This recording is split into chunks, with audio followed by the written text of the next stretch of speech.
Hi, I'm Laura. Here's how I made a mask at home. I used the Clover design from makemasks.org, so I'll leave all the information in the description below.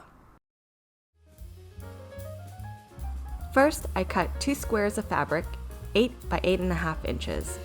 I'm going to attach them on the 8.5 inch side. You can also cut one big 16 by 8.5 inch fabric and skip to the minute 8-second mark.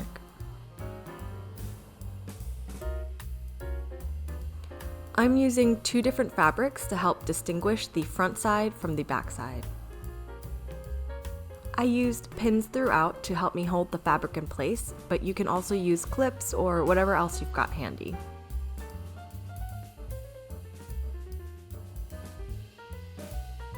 Time to fire up the sewing machine.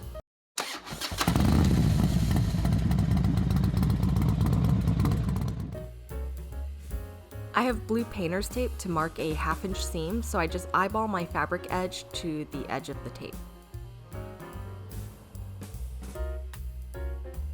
After attaching the 2 fabrics, I hemmed the long side. This edge will eventually become the bottom of the mask where the filter opening will be.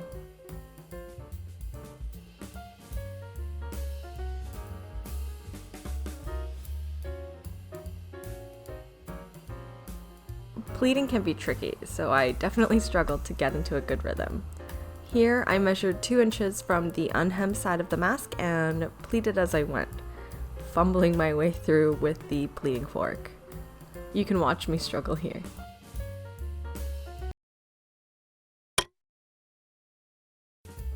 Once I started batch making, I used an iron to press the pleats down before sewing, and it made a huge difference. After sewing the middle, I folded the mask in half to match up the pleated edges on the other side and close that up as well.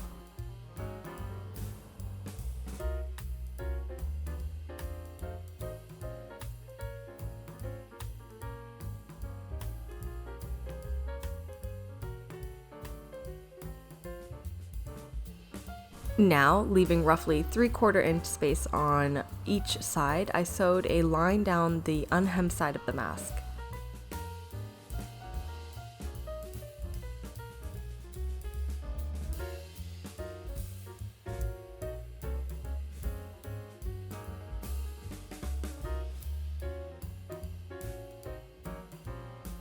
When I flip the mask inside out, all the outside facing edges are now clean. Yay! We're almost there. Time to sew 2 L shapes. These will form a tunnel for string on either side and help create a filter pocket in the middle. Last thing to sew is a 2-inch line at the top of the mask to create a pocket for a nose wire. This is the opposite side of the hemmed edge. I like to place a ruler nearby to help gauge the spacing. To create the string, I used a tip from the Make Mask community to cut 1-inch strips of the cotton fabric and tug on the ends to curl them. 50 inches in length was recommended.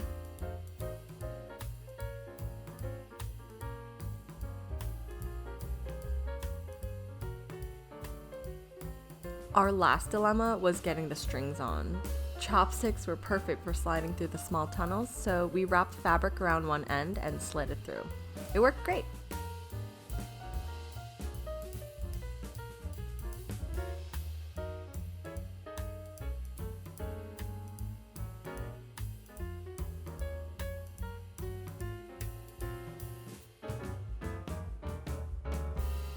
All done! If you found this helpful, give us a thumbs up and consider subscribing. Thanks for watching!